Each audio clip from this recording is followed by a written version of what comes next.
3 easy ways to speed up your PC. Press Windows key plus R. Run window will open up. Type TEMP.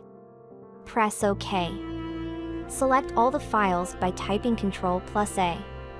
Then press Delete.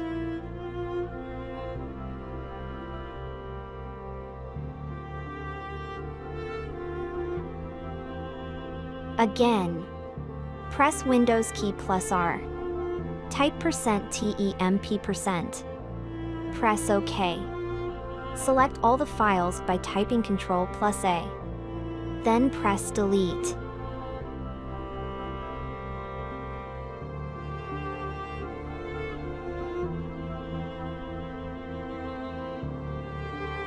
And then again, press Windows key plus R.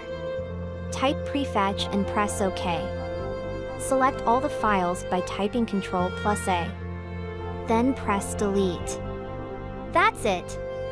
Enjoy your speed!